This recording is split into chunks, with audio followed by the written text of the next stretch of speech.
de Deus. Vamos lá, irmãos, para o texto sagrado, Efésios capítulo 4, verso 1 ao verso número 6, diz assim: Rogo-vos, pois eu, prisioneiro do Senhor, que andeis de modo digno da vocação a que fostes chamados, com toda humildade e mansidão, com longanimidade, suportando-vos uns aos outros em amor, esforçando-vos diligentemente por preservar a unidade do Espírito no vínculo da paz. Há somente um corpo e um Espírito, como também fostes chamados numa só esperança da vossa vocação. Há um só Senhor, uma só fé, um só batismo, um só Deus e Pai de todos, o qual é sobre todos, age por meio de todos e está em todos. Amém. Irmãos, a carta de Paulo aos crentes da cidade de Éfeso era a carta preferida de um homem chamado João Calvino. Calvino amava a carta aos Efésios, porque Calvino enxergava na carta aos Efésios o que a maioria dos teólogos enxerga, que a carta aos Efésios é uma mistura perfeita entre doutrina e piedade, entre instrução e prática. A carta de Paulo aos crentes de Éfeso, ela é uma combinação perfeita entre a questão orientativa, entre a orientação divina e o modo de vida cristão. Então, Calvino exaltava a carta de Paulo aos Efésios, assim como outros, e dizia que a carta de Paulo aos Efésios é a coroa da obra paulina. Isso não apenas João Calvino fala, mas se a gente for para um comentarista mais contemporâneo, como Hernandes Dias Lopes, ele também concorda com isso. John Stott também concorda com isso. Então Paulo, ele escreve essa carta, e essa carta realmente é um compêndio de teologia e vida cristã. Paulo, quando escreve essa carta, certamente estava preso na sua primeira prisão em Roma, aproximadamente a 62 depois de Cristo. Nós vamos ver Paulo falando isso na própria carta, no capítulo 3, verso 1, no capítulo 4, verso 1 e no capítulo 6, verso 20. Ele está escrevendo e ele está preso. Mas é interessante que aqui no verso 1 que nós lemos, rogo-vos, pois eu, prisioneiro, não é prisioneiro do Senhor, é prisioneiro no Senhor. Essa palavra prisioneiro que Paulo usa aqui, ela tem duas conotações. Ela tem tanto esta conotação que ele está preso em Roma, como ela também tem o entendimento de que ele está preso em Cristo e que ele não pode sair para outro lugar. Ele está manietado ao Nazareno, ele está algemado aos pés da cruz. Então ele também está preso, da mesma forma que ele está preso em Roma, ele também está preso a Cristo. E louvado seja Deus por isso, porque o Senhor faz de cada um de nós prisioneiros no Senhor. Paulo escreve não apenas essa carta, mas ele escreve também a carta de Filemão, ele escreve também a carta de Colossenses, e provavelmente ele também escreve aquela carta perdida aos Laodicenses, também nessa mesma época. Paulo está preso e ele está enviando essa carta a esses irmãos da cidade de Éfeso. A cidade de Éfeso era uma colônia grega. Ela se tornou a capital da província da Ásia devido à sua importância. Éfeso era uma cidade muito importante, tanto para gregos como para romanos. Era em Éfeso que existia um templo a uma deusa chamada Diana. Este templo ele foi completamente destruído no século IV a.C., mas foi feito um grande investimento ali e foi reconstruído. E esse templo foi considerado uma das 7 maravilhas do mundo antigo, para os irmãos verem a imponência que existia ali na cidade de Éfeso. Eles gostavam das coisas melhores, das coisas grandes, das mais importantes. Se você já teve a oportunidade de ir em Dubai, você vai ter uma ideia mais ou menos do que é isso. Lá em Dubai o pessoal tem o maior aquário do mundo, o prédio mais alto do mundo, o bolo mais gostoso do mundo, o ouro mais ourado do mundo. Esse negócio em Dubai você vê isso muito claro. E Éfeso também era desse mesmo jeito. Eles queriam sempre se sobrepujar aos demais. Então Paulo está escrevendo uma carta para essa turma, esse pessoal. John Stott diz o seguinte quando ele se aproxima de Éfeso: a carta inteira, portanto, é uma combinação magnífica da doutrina cristã do dever ser cristão, da fé cristã e da vida cristã, daquilo que Deus fez através de Cristo e do que nós devemos ser e fazer em sua decorrência. Quando nós nos aproximamos dessa carta, nós podemos dividir essa carta em 4 partes.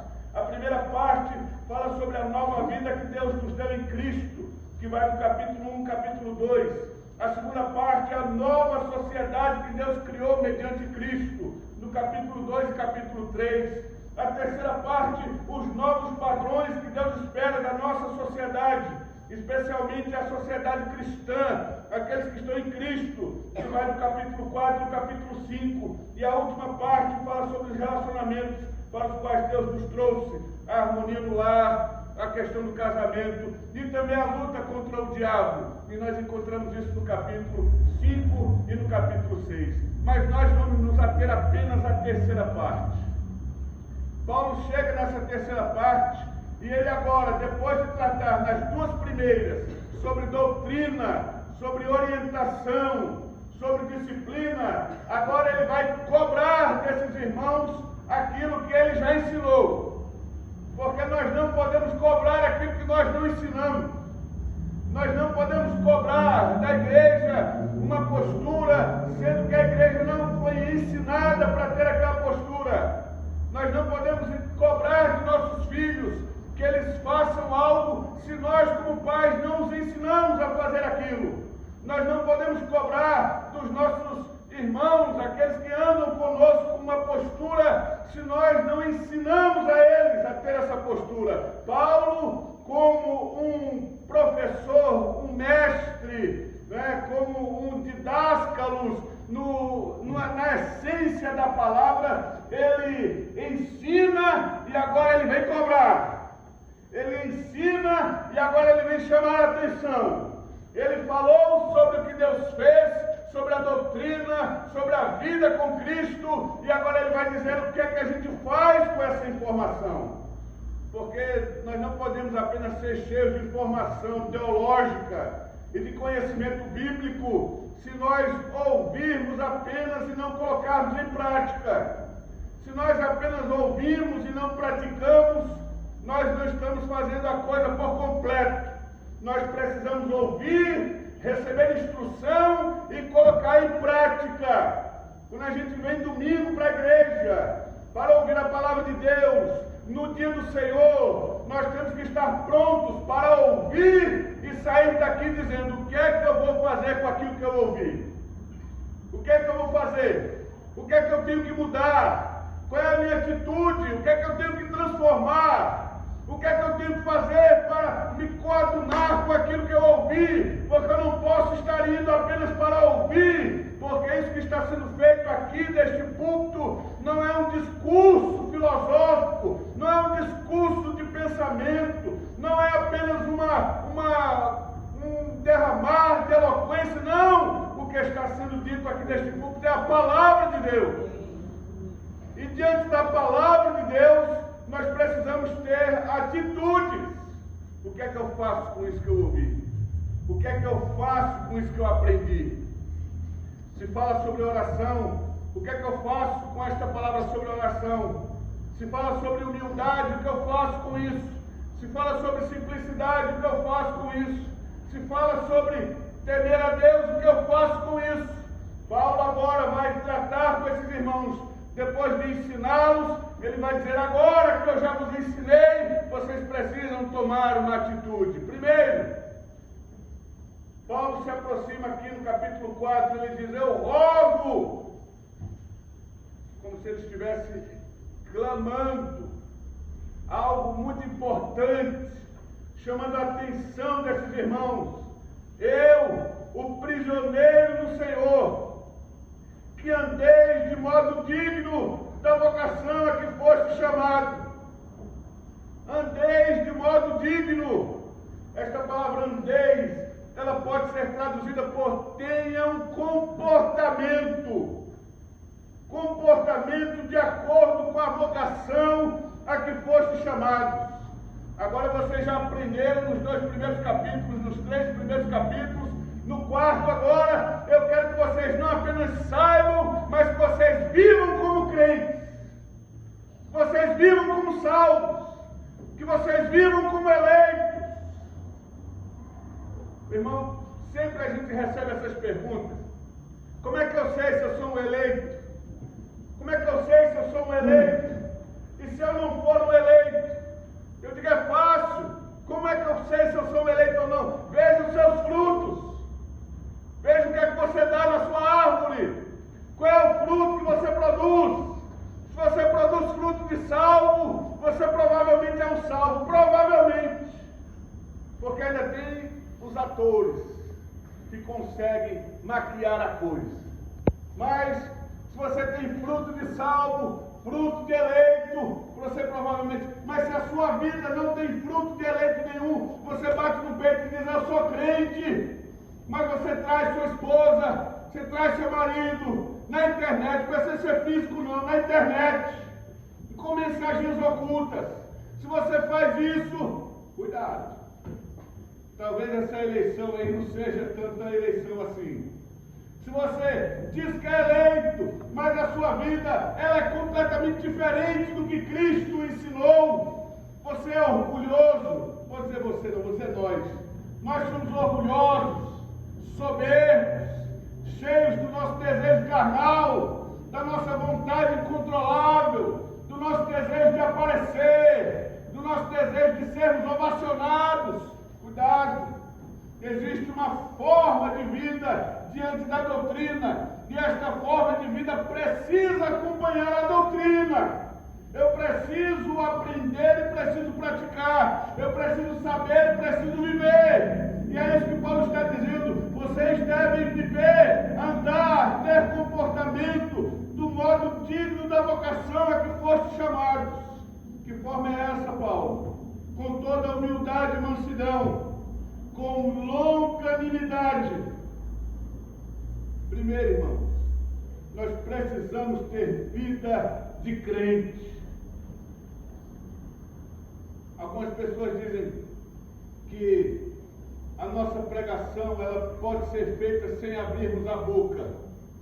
Eu concordo e discordo. Porque para você ser salvo, você precisa ouvir.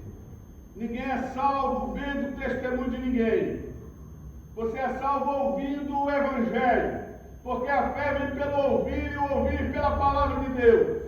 Então você precisa anunciar, você precisa pregar. Mas é lindo ver um crente cheio de sal, cheio de luz, que exala o perfume de Cristo.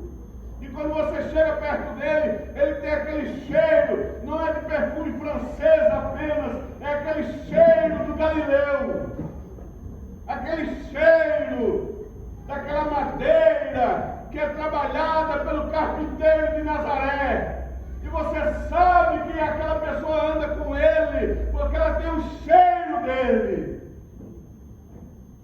Como é bom ver um cristão assim, cheio de Cristo, e que mostra Cristo em sua vida. Não, é melhor tirar daí. Esse negócio está meio bom, mãe. Balanço. Deixa aí.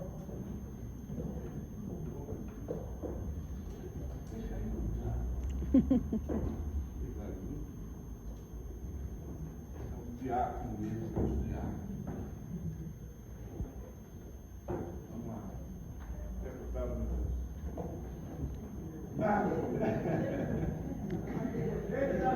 Amém! Não perca o fio, pastor, pelo amor de Deus. Vamos lá. Nós precisamos ser, agora eu cheguei, nós precisamos ser cristãos mesmo, não apenas no diálogo, não apenas na defesa, não apenas na apologética, mas na vida, sermos pequenos cristos, como diz a palavra cristãos. O que significa cristão? Né? Os discípulos foram chamados de cristãos, porque eles viviam como Cristo, porque eles andavam como Cristo. E aí nós nos aproximamos da palavra, e Paulo aos Romanos, no capítulo 12, verso 2 diz: e não vos conformeis com este mundo, mas transformai-vos pela renovação do vosso entendimento. Não vos conformeis, não vos amoldeis sejam como o mundo é, meus irmãos. Não sejam como o mundo é. 1 Pedro, capítulo 1, verso 15, Pedro diz: mas como é santo aquele que nos chamou, sede vós também santos em toda a vossa maneira de viver. Nós não podemos ser santos apenas do culto. Aliás, esse negócio de terminar culto, não existe terminar culto. A gente para de cultuar aqui, mas o culto continua na tua vida.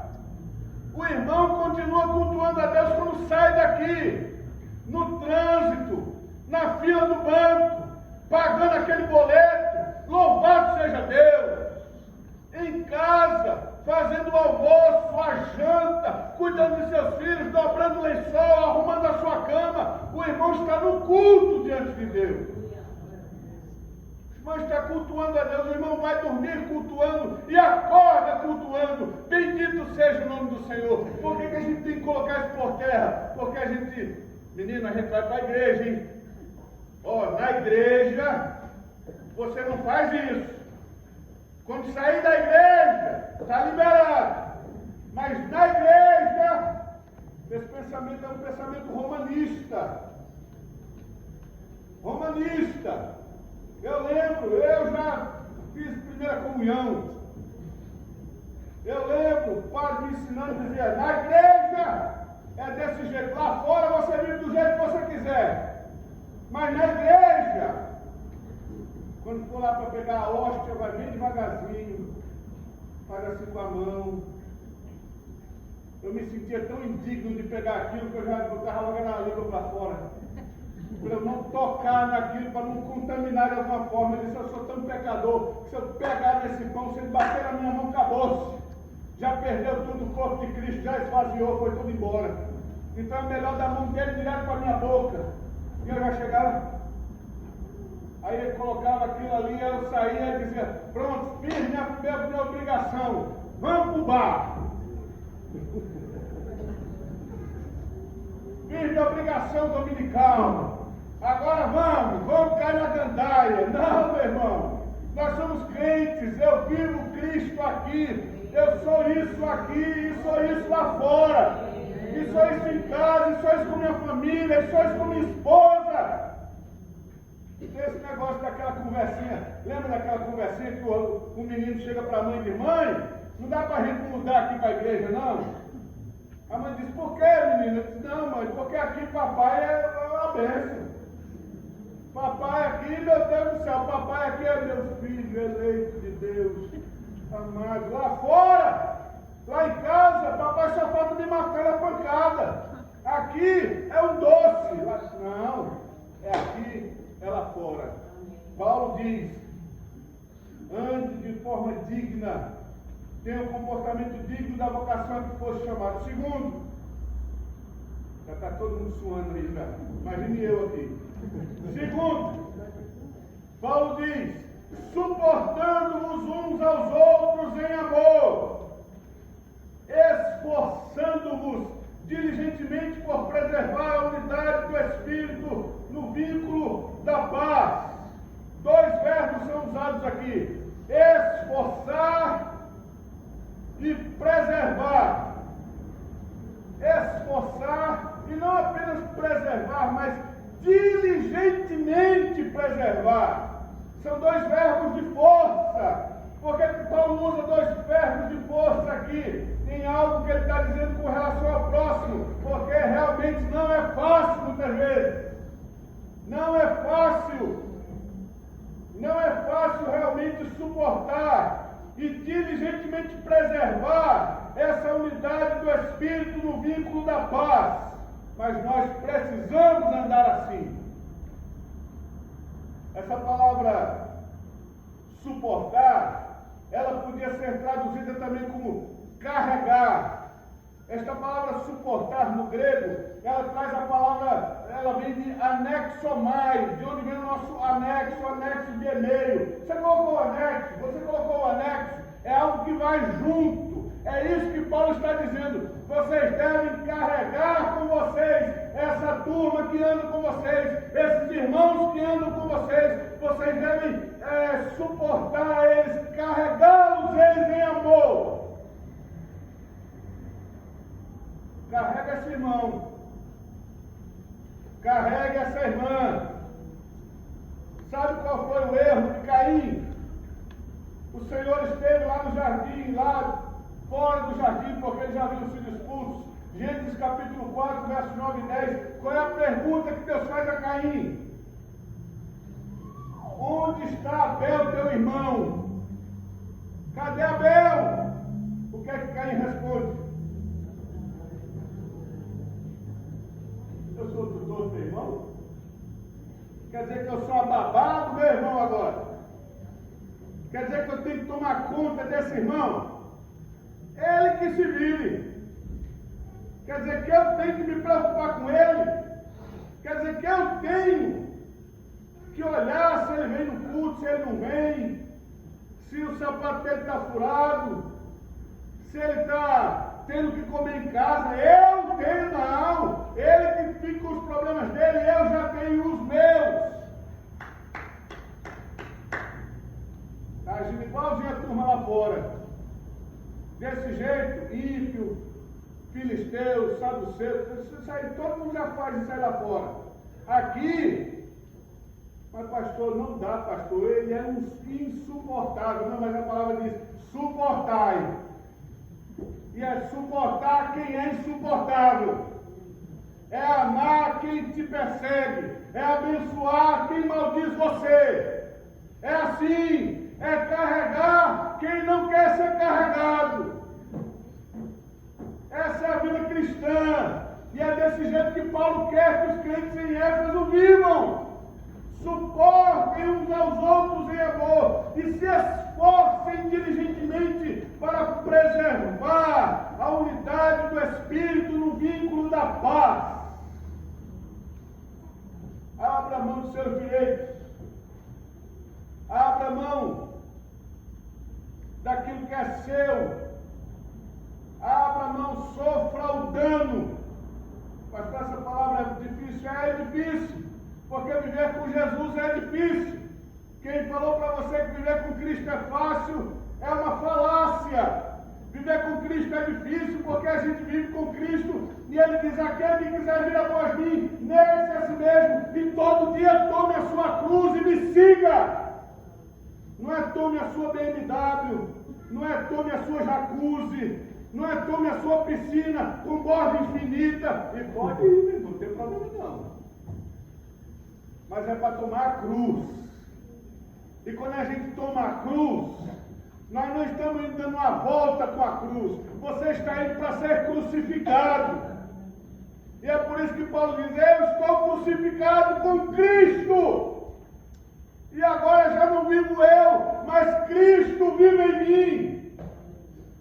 Realmente eu tenho isso e eu luto comigo mesmo. E Paulo diz: eu esbofetei o meu corpo e o reduzo à servidão, para ver se eu, porventura, chego a agradar a Cristo com aquilo que eu faço. Lute consigo mesmo. Uma vez eu vi o pastor Sérgio Horta aqui pregando, acho que foi a última pregação dele aqui na Central. Ele disse que quando ele acordava pela manhã, ele dizia: acordou perigoso. Acordou perigoso. E eu peguei aquilo, eu digo: é verdade. Todo dia quando eu me levanto, meu inimigo se levanta comigo. Pastor, é o diabo. Não, o diabo não sou eu mesmo. Sou eu mesmo. Tem de vez em quando eu dou até umas folgas para o diabo no trabalho dele. Porque eu faço muito que era para ele fazer. Quando ele chega, já está feito. Se eu ia fazer, não, eu já fiz. Meu coração já se encheu de orgulho, de soberba, eu já estou com raiva, já estou irado. Aí o diabo diz: pronto, já está feito, então estou indo embora. Talvez o diabo estava lá na frente de Deus em Jó, porque ele procurava trabalho e não tinha. Pronto, Senhor, eu estou andando por aí, andando e rodeando a terra, não tem trabalho? Não tem trabalho, eu vou te dar um trabalho. Viste meu servo Jó? Viste meu servo Jó? Homem fiel, temente a Deus e que se desvia do mal. Louvado seja o nome do Senhor. Numa sociedade completamente corrupta, tinha um homem diferente. Paulo, escrevendo aos Gálatas, no capítulo 6, verso 2, ele diz: levem as cargas uns dos outros, e assim vocês vão cumprir a lei de Cristo. Levem as cargas uns dos outros. Levem as cargas uns dos outros. Toda vez que eu falo sobre isso, eu lembro de uma vez que eu estava lá em Boituva ainda, na cidade onde eu pastoreava, no interior de São Paulo. E aí, chega no final um irmão com uma conta atrasada de energia. E aí o irmão: pastor, eu vim aqui para... minha conta está atrasada, vamos cortar. Era um senhor de idade, ele tocava guitarra na igreja. Tocando guitarra, e pastor, estou com essa conta atrasada, e os presbíteros estavam tudo ali do lado. Aí o presbítero falou assim: vamos orar. Aí eu falei: nós vamos fazer o quê? Nós vamos orar. Eu digo: vamos orar não. Para isso aqui precisa orar não. Não, pastor, mas nós vamos. Não, quanto é a conta, irmão? 200 não sei quanto. Bora, quantos presbíteros tem aqui? 5, comigo 6. Eu vou dar a porção dobrada que eu sou pastor, peso maior. Então, divide por 8. Quanto é que dá o negócio? Vai dar uns 40. Pronto, eu dou 80, você dá 40, 40, 40. Aí um falou assim: eu não tenho para dar os 40. Eu digo: eu vou emprestar para você. E você me paga depois. E não paga o pastor não, para você ver o que acontece. Eu vou emprestar para você e você paga. É desse jeito, né? Está aqui, meu irmão. Vai pagar sua conta. Pastor, pelo amor, está aqui, vai pagar sua conta.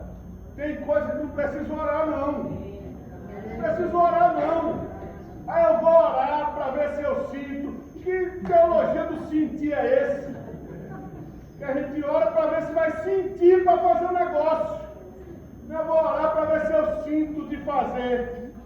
Não, eu vou orar para ver se Deus põe paz no meu coração. Paz no coração? Que coisa é essa agora? Quer dizer que a gente é guiado pelo nosso coração enganoso? Sabe quando é que a gente vai ter paz no coração para botar a mão do bolso e tirar dinheiro para dar para alguém? Nunca! Porque a gente até obedecendo ainda tira assim: meu Deus, eu tenho que dar, eu tenho que dar. Então, se eu tenho que dar, eu vou dar porque eu tenho que dar. Mas eu não queria dar, mas eu tenho que dar. O Senhor não diz para você fazer a coisa quando você tiver paz. O Senhor não diz para você fazer a coisa quando você... Agora eu posso fazer porque eu vou dar de coração. Não, você tem que dar de qualquer jeito. Seja de coração, você tem que dar. Eu sou obrigado? É, porque você é cristão. Porque você é de Cristo. E agora nós somos escravos de Cristo, prisioneiros de Cristo. E o escravo não faz o que quer. Eu não faço o que eu quero, eu não ando por onde eu quero, eu não gasto meu dinheiro com o que eu quero. Eu pergunto para meu Senhor: como é que eu faço aqui, Senhor? E Ele diz: esse aí você vai fazer assim. Isso daí que você tem no bolso, você vai fazer dessa forma. Você vai ajudar. Não é aquele irmão que ele tem condições de dar para você 3 vezes mais, não. Você vai ajudar para aquele irmão que não tem condição nenhuma de retribuir aquilo que você vai estar fazendo. Você vai chamar para almoçar aquele irmão que não tem dinheiro nem para lhe pagar a coxinha depois. É esse irmão. Não é o pastor, não. Cuidado que pode deixar que eu vou. Mas eu vou chamar o pastor, porque, né? Vou chamar o pastor Demétrios, vou chamar o pastor Francisco. Ótimo, continue chamando. Mas vez por outra, chame a gente. Tenha como prática chamar realmente quem não tem como lhe fazer nada. A gente também não tem, mas tem alguém que realmente não tem como lhe fazer nada de retorno. Nem adianta, né, Demetrio? Chamar para almoçar, meu irmão, pensando que vai ter um retorno. Não, porque o pastor fala mais perto de Deus, está por fora. Abençoe mesmo. Surpreenda essa pessoa. Surpreenda esse irmão. Chega para ele assim: está aqui, meu irmão. Mas o que foi? Não, é porque eu percebi que o seu sapato está gasto. Está aqui, ó. Vai lá em tal lugar, compra um sapato para ti. Depois eu quero ver o sapato dos teus pés. Tá? Porque senão ele vai gastar com outra coisa. É o sapato. Se possível, pastor vai gastar. Então pergunte o número. Quanto número? Qual é o seu número? 39. Tá bom, Deus abençoe. Graça e paz. Vai embora. No outro domingo passou por ele. Está aqui a bênção. Meu irmão está aqui. Deus te abençoe. Deus te abençoe. Suportar as cargas uns dos outros. E por fim agora, terminando. Terceiro e último. Nós já estamos nos derramando aqui, nem lágrimas não, é suor. Terceiro, Paulo diz, vocês têm que andar da forma digna da vossa vocação. Obrigado, com toda humildade, mansidão, longanimidade, suportando, carregando uns aos outros em amor, esforçando-vos, ponha força, diligentemente, persiga para preservar a unidade do Espírito no vínculo da paz. E aí ele termina dizendo, há somente um corpo e um Espírito, como também fostes chamados numa só esperança da vossa vocação. Há um só Senhor, uma só fé, um só batismo, um só Deus e Pai de todos, o qual é sobre todos, age por meio de todos e está em todos. É um de verdade. É um corpo, num Espírito, numa só esperança, um só Senhor, uma só fé, uma só doutrina, um só batismo, um só Deus e Pai. É um só para todos nós, mas é para todos, sobre todos, por meio de todos e está em todos. Deus não tem filhos prediletos. Deus tem filhos. Deus não tem o queridinho dele, nem a queridinha. Deus não tem predileção. Deus tem filhos. Não há um que é mais amado por Deus do que o outro. Há filhos que prezam mais pela comunhão do Pai do que o outro. Mas todos somos filhos. E todos temos acesso ao Pai da mesma forma. É aquilo que eu já contei aqui, eu acho que eu já contei aqui, ou do Pedras Vivas, sobre minhas duas filhas. Alguém me perguntar qual das duas você ama mais, eu digo, difícil, impossível responder. Eu amo as duas. Mas qual é aquela que tem mais proximidade? Qual é aquela que tem mais... Elas são diferentes. Uma se chega perto de mim de um jeito e a outra chega perto de mim de outro. E eu, como pai, preciso entender isso. Eu não posso pedir que uma filha tenha o mesmo procedimento da outra. Uma filha, a filha mais velha, ela é mais bruta.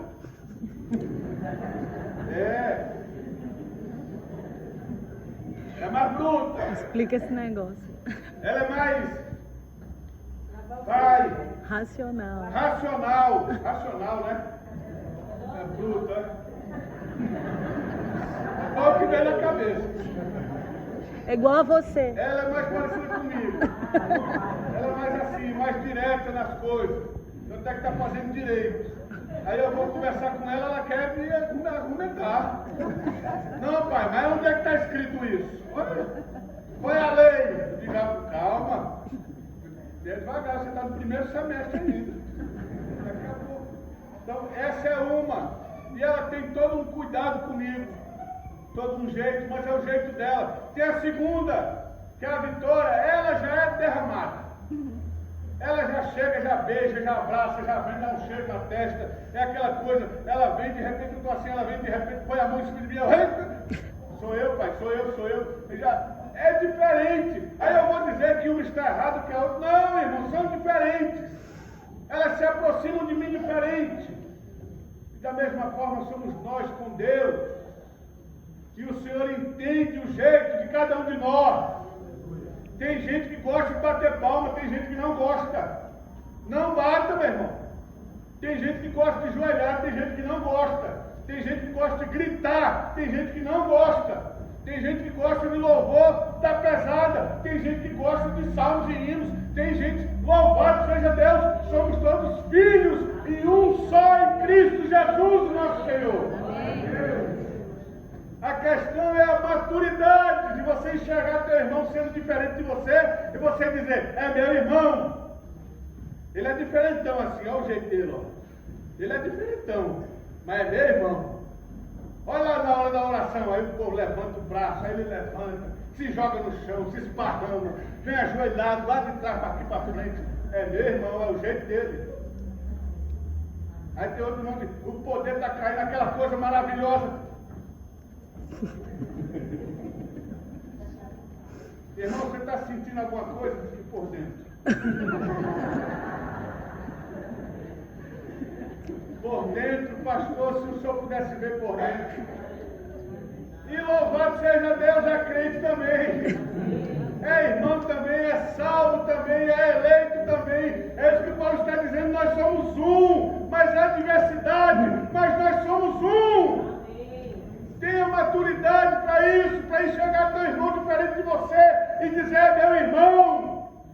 É meu irmão, ele é diferentão, ele é desse jeito, mas é meu irmão, olha lá, é meu irmão. E aí pode ter certeza que o outro vai estar olhando para você e está dizendo, olha lá, olha o jeito dele também, ó. É meu irmão, é meu irmão. A unidade da fé, meus irmãos. A unidade da fé é algo que nós devemos buscar como igreja. Precisamos buscar a unidade da fé. Vivermos como Cristo viveu, termos vida cristã em santidade e lutarmos contra nós mesmos, lutarmos contra nossas vontades, lutarmos contra nossos desejos e colocarmos tudo isso no lugar que deve estar, que é na cruz, com Cristo Jesus, o nosso Senhor. Vamos lá, meu Deus.